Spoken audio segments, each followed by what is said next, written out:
Okay, so we are back, and it is Erev Shabbos Kodesh, Parsha Pekudei. It's also Parsha Chodesh for those taking score at home. Um, so Parsha Pekudei, it's kind of one of the we said last week, one of the underrated parshios. Um, there was a famous question: is why are we doing this again? Nothing much changes from the parsha before. They made the Aron, they made the Shulchan, they made the Kalim. Maybe the counting piece is interesting, kind of different. But I'll say flyover country, but it's kind of like nothing crazy exciting going on here. I guess towards the end you have um, tell us about the Michigan open for business at some point in Nissan. So, but it seems like it's repeat stuff.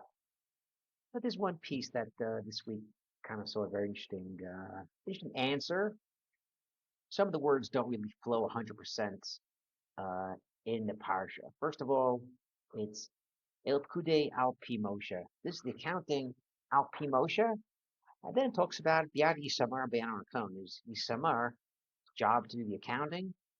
But there's some other counting, or some Pekudei, some kind of something was taking place al Pi Moshe, the words of Moshe, which is also kind of strange. Isamar did it. What did Moshe do? And if Moshe did it, why is it al Pi Moshe? What's the purpose of counting it with his mouth? Usually accountants, they have their fancy computers and they have their spreadsheets and their Excels and their journals and that kind of stuff. What's al pi Moshe? What's the importance? What does it exactly mean? So the Marva Shemesh has a very interesting idea, which we've said a few times in the past. He actually seems to hit this idea pretty hard. He actually speaks this out with Pesach, and we'll get to that in a couple of weeks. With words are very important. Forget about the actions. Your actions, you have to do a mitzvah, I don't know, baking matzah, eating matzah.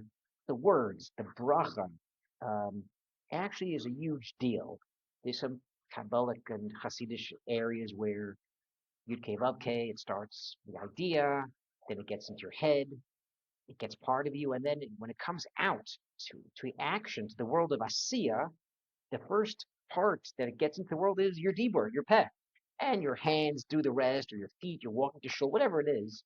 But the peh and the kedusha put into something with the peh is a very powerful concept. And what's happening here is Moshe is actually putting kedusha into the Torah. What the heck are you talking about? Last week, there was a concept where the people, when they would designate the gold, the silver, the copper, and the wood, Payless, Argman, not just giving it to Betzal, they would actually say, this is going for the Mishkan, this is going for Hashem's house. And they would put some Kedusha into the material. So Moshe has idea where there's Kedusha there. Moshe, in this parsha, according to Shemesh, is he saw that there was so much Kedusha into the materials, Moshe would actually designate and separate some of the Kedusha and put it into the Torah. Meaning, when we read the Torah, tomorrow we go to the shul, and the reading Pekudei, El Pekudei, Mishkan Eidos, Shemin Amar, instead of just falling asleep, when you're learning the Chumash and you're reading the Targum and the Rashi, you're trying to do some of the Farshim, the Kedusha that Moshe put from the materials, he put it into the Torah, and this comes out.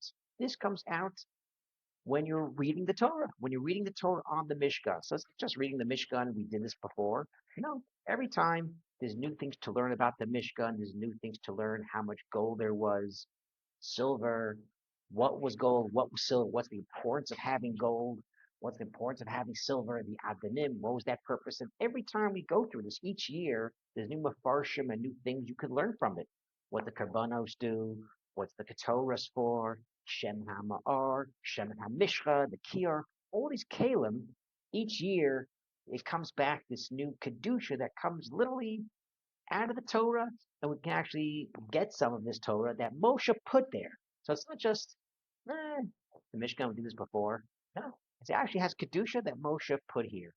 There's some kind of rejuvenation and spiritual growth that comes from these special parshas and the lessons that the Jewish people, the kaporos they got from the ketores and the kapara from the kabbonos, we can get that. If we tapped into that level of what the Oro was for and what the Shulchan was for and the Menorah was for, just by learning about it and studying it, we can actually get some of that kedusha from listening to it and from learning the Torah itself.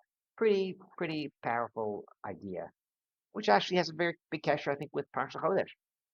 Um, Parsha Chodesh, I learned about setting up Rosh Chodesh, first mitzvah in the Torah, the Jewish people got. It's a big deal. We go outside, 5 minutes later, we go home. What's the purpose of this? So the purpose is each month there's this rejuvenation. Just like you look at towards a month, the moon gets smaller and smaller and smaller, then it comes back again at the beginning of the month and gets to the full point to the middle of the month. So to the Jewish people, and so to ourselves. This is a time for rejuvenation. One of my favorite Pesachs a couple of years ago, all the family, we went to Moshav Ar Haganuz near Meron, and just being with all these Hasidic people, Israelis, and some BTs, the whole family, it was just a special rejuvenation. And that's literally what we're trying to do. We're not just opening the Haggadah, learning up Pesach just to eat matzah, not just eating mar just because it was done then, but this is for ourselves, the rejuvenation. And hopefully, by having this Kedusha, by hearing Pekudei again, we've heard it many times, but the special Kedusha that's come out, so too this month. Hopefully, we have a month of rejuvenation. We have a really special Nisan. We have an incredible Pesach, and we really get to feel Pharis again, like they did in Mitzrayim, and hopefully, just like the Mishkan was at the end of the process of the Geula from the Gullus of Mitzrayim, so too in our day, this Nisan, we should have Mashiach coming, which should hopefully be the end of our Gullus, and we should have the direction of the final Geula. Shabbat Shalom.